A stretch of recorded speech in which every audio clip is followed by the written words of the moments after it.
Amen. Et je ne vous cache pas, de tout petit, les choses de Dieu me plaisaient.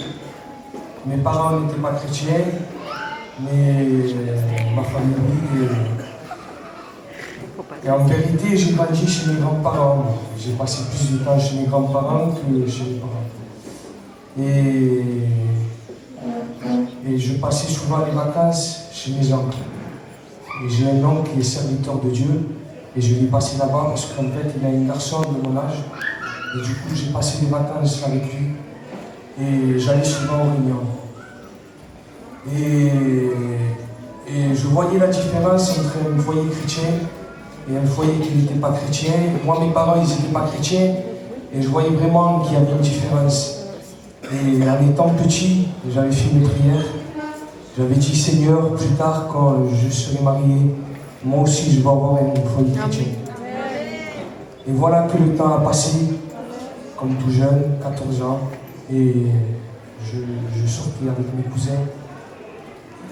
Et on faisait des petites conneries qu'il y avait à faire, avec le respect que je dois, la cigarette, ou partir boire de l'alcool. Et je vivais ma vie comme bon me semblait, jusqu'au jour, à l'âge de 16 ans, mon grand-père était tombé malade et il avait attrapé la maladie. Et je le crois que le Seigneur avait semé quelque chose dans mon cœur. Même si je ne voulais pas, que je me voyais jeune, il y avait quelque chose de semé. J'avais fait une prière à Dieu.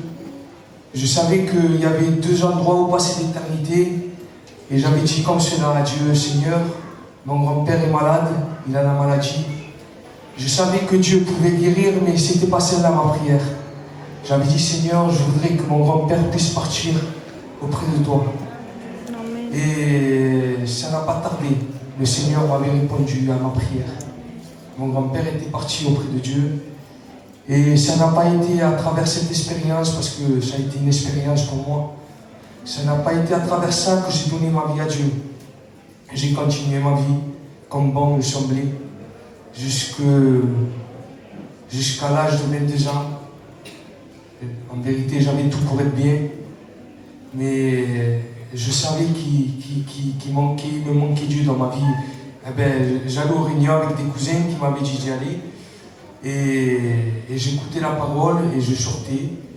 Et à plusieurs reprises, ça a été, jusqu'au jour où, quand je sortais avec le respect que je dois, et quand je prenais une cigarette, ça m'attristait. Et petit à petit, les amis que j'avais, je m'en séparais et j'allais de plus en plus aux réunions. Et c'est là où j'avais donné ma vie à Dieu. Aujourd'hui, ça fait 5 ans que j'appartiens à Dieu et il y a des hauts, des bas, c'est vrai, mais Seigneur, c'est vraiment un privilège. Aujourd'hui, le Seigneur m'a donné une fiancée chrétienne. Amen. En vérité, il est bon de pouvoir bâtir sa vie dans le Christ. J'encourage la jeunesse à pouvoir le faire aussi. Que le Seigneur vous bénisse. Amen.